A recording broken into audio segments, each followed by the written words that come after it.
برادران ملت اسلامی، السلام علیکم ورحمۃ اللہ وبرکاتہ۔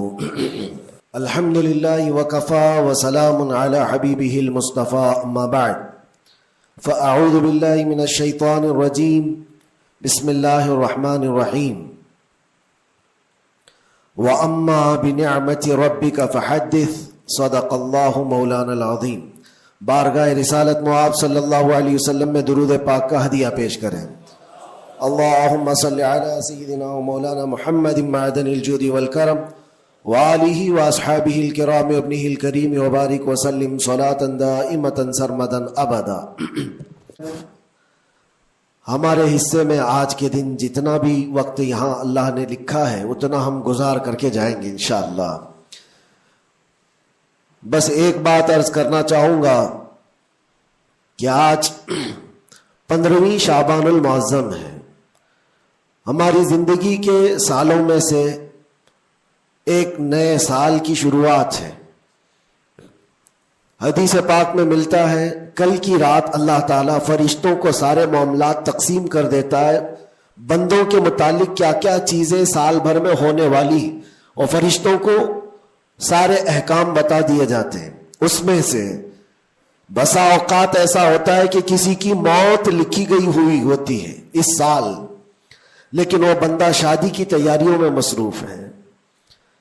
کسی کے 2 مہینے 3 مہینے کے بعد زندگی کے خاتمے کا عنوان لکھا گیا ہوگا، لیکن وہ اپنے بزنس پلان کر رہا ہوگا، وہ سفر کی تیاریاں کر رہا ہوگا۔ ہم میں سے بھی کسی کو معلوم نہیں کہ کل کی رات ہمارے لیے کیا حکم اللہ نے فرشتوں کو دیا ہے۔ اگر زندگی باقی ہے تو دعا کریں کہ اللہ تعالیٰ خیر و برکت والی زندگی عطا فرمائے، نیکیوں والی زندگی عطا فرمائے۔ اور ایک اہم بات جو آج سب جگہ گردش کر رہی ہوتی ہے، سرکولر ہوتی ہے، وہ یہ ہے کہ ہر بندہ اپنے اپنی غلطیوں کی معافی دوسرے سے مانگ رہا ہوتا ہے۔ اور یہ اس لیے بھی ہے کہ سب نے شاید یہ حدیث سنی ہوگی کہ ان بڑی راتوں میں اللہ تبارک و تعالی سارے بڑے گناہوں کو معاف کر دیتا ہے، لیکن چند لوگ ایسے ہیں جو ان راتوں میں بھی معاف نہیں ہوتے۔ ان میں سے ایک بندہ وہ ہے جو لوگوں کے تعلق کو ختم کرتا ہے، قطع تعلق کرنے والا۔ بھائیوں میں نفرت ہے، بھائی اور بہن میں نفرت ہے، باپ اور بیٹے میں نفرت ہے، رشتہ داریوں کو توڑا ہوا آدمی، اس کے لیے بھی کہا گیا اس رات میں اس کی بھی بخشش نہیں ہے۔ اور دوسری چیز یہ ہے کہ جو ہم گناہ کرتے ہیں اس کی 2 قسمیں ہیں، 2 قسم کے گناہ ہیں۔ کچھ گناہ وہ ہیں جن کا تعلق صرف اللہ سے ہے، اللہ جب چاہے معاف فرمائے گا۔ شراب پیا، زنا کیا، غلط کاریاں کیا، جھوٹ بولا ہے، یہ سارے گناہ وہ ہیں جس کی معافی اللہ سے ڈائریکٹ کی لی جائے گی۔ اس کو کہتے ہیں حقوق اللہ۔ اللہ تعالیٰ کریم ہے، اکرم الاکرمین ہے، جب چاہے اپنے بندوں کو معاف فرما دے۔ لیکن کچھ گناہ ایسے ہیں جن کا تعلق بندوں سے ہے۔ کسی کا مال ہڑپ لیا ہے، کسی کا حصہ دبا لیا ہے، کسی کو گالی دیا ہے، کسی کو مارا ہے، یہ سارے وہ گناہ ہیں جن کا تعلق بندوں سے ہے۔ ان کو حقوق العباد کہا جاتا ہے، اور یہ گناہ زیادہ ڈینجر ہے، حقوق اللہ سے زیادہ ڈینجر حقوق العباد ہے۔ کیونکہ حدیث پاک میں ہے اللہ سے متعلق جو گناہ ہے وہ رب تعالیٰ جب چاہے معاف فرمائے گا، لیکن جو بندوں سے ریلیٹڈ ہے اللہ فرماتا ہے جب تک بندہ بندے کو معاف نہیں کرتا اللہ نہیں معاف فرمائے گا، اللہ معاف نہیں فرمائے گا۔ حضور پاک صلی اللہ تعالیٰ علیہ وسلم نے صحابہ سے پوچھا سب سے غریب آدمی کون ہے، تم جانتے ہو؟ سب سے مفلس آدمی کون ہے؟ حضور صلی اللہ علیہ وسلم نے صحابہ سے پوچھا تو صحابہ نے کہا اللہ کے نبی زیادہ جانتے ہیں۔ آقا کونین صلی اللہ علیہ وسلم فرماتے ہیں سب سے زیادہ غریب قیامت کے دن وہ نہیں جس کے پاس پیسہ نہیں، مال نہیں، نیکیاں نہیں، وہ نہیں، بلکہ میرے آقا فرماتے ہیں قیامت کے دن ایک بندہ ایسا ہوگا جس کی نمازیں بھی بہت تھی، صدقات و خیرات بھی بہت تھے، حج بھی کیا تھا، زکوٰۃ بھی دیا تھا، عمرے بھی تھے، نفل عبادتیں بھی تھی اس کی، بہت نیکیاں لے کر کے آیا تھا، لیکن جس وقت وہ عدالت الہی میں پیش ہوا تو کئی لوگ کھڑے ہو گئے، ادھر سے ادھر سے آئے، رب تعالیٰ سے کہنے لگے مولا یہ نیک تو بہت ہے، نمازیں اس کی بہت ہے، حج بھی کیا ہے، عمرے بھی کیا ہے، لیکن میرے پیسے بھی دبا کر رکھا تھا۔ کوئی کہتا ہے کہ مولا میرا حق اس کے اوپر بنتا ہے، اس نے مجھے گالی دی تھی۔ کوئی کہتا ہے کہ مولا میرا بھی حق بنتا ہے، اس نے مجھے مارا تھا۔ کوئی کہتا ہے مولا میرا بھی حق بنتا ہے، اس نے میرے پیٹھ پیچھے مجھ سے چغلی کی تھی اور لڑانے کی کوشش کی تھی، میرا حق بنتا ہے اس پر۔ تو یہ سارے حق طلب کرنے والے بندے کھڑے ہو جائیں گے اس کے خلاف جو نیکوکار تھا۔ اللہ تعالیٰ فرماتا ہے تم لوگوں کو اس سے کیا چاہیے؟ سارے بندے کہتے ہیں مولا ہم تو گنہگار ہیں، نیکیوں کی کمی ہے، اس کے پاس نیکیاں زیادہ ہے، اس کی نیکیاں ہمیں دلا دے۔ اب عدالت الہی کا یہ فیصلہ سنو، اللہ فرشتوں کو حکم دیتا ہے اس کے پاس جتنی نیکیاں ہیں وہ ان سب میں تقسیم کرو، جتنوں کا حق اس نے دبا رکھا ہے سب میں اس کی نیکیاں بانٹی جائیں۔ جب فرشتے اس کی نیکیاں نکال کر تقسیم کر رہے تھے، نیکیاں اس کی پوری ختم ہو گئی، حقداروں کا بھی حق پورا ہوا نہیں، کچھ اور بھی باقی رہ گئے تھے۔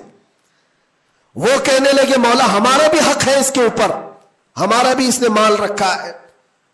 اللہ تعالیٰ فرماتا ہے اب اس کے پاس تو نیکیاں پوری ختم ہو گئی، تم چاہتے کیا ہو؟ وہ گنہگار تھے، وہ کہتے مولا ہم یہ چاہتے کہ ہمارے گناہ اٹھا کر کے اس پر ڈال دیں، ہمارا بوجھ تو کم ہو جائے۔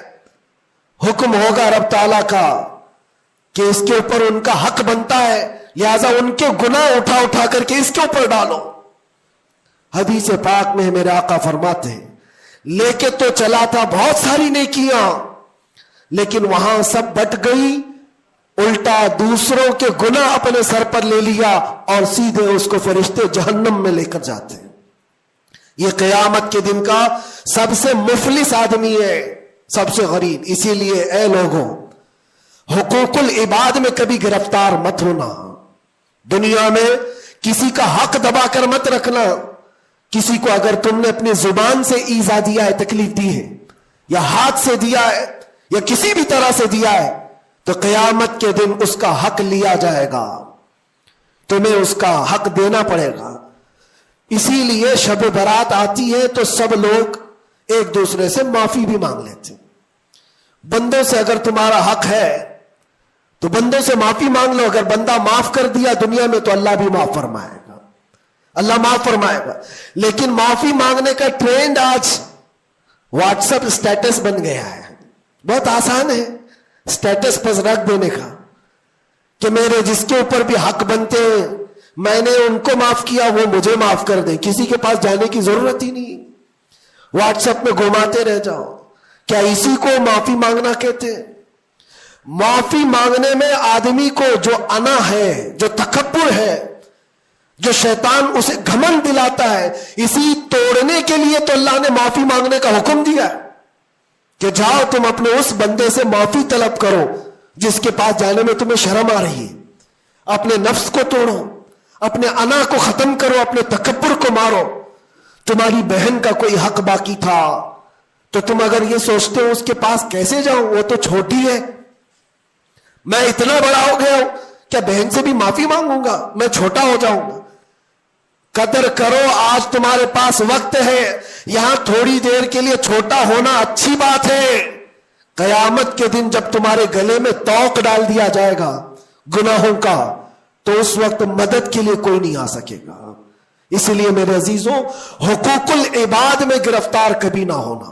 اللہ کے نبی صلی اللہ علیہ وسلم کے پاس ایک جنازہ آیا، حضور صلی اللہ علیہ وسلم جب جنازہ پڑھاتے تھے تو پہلے پوچھتے تھے اس پر کسی کا حق باقی ہے، کسی کا اس پر کوئی لینا دینا باقی ہے؟ جنازہ صحابی کا ہے۔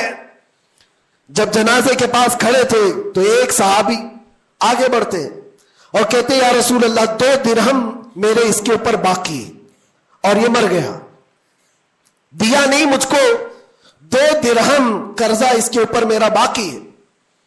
حضور پاک صلی اللہ علیہ وسلم نے کیا فرمایا جانتے؟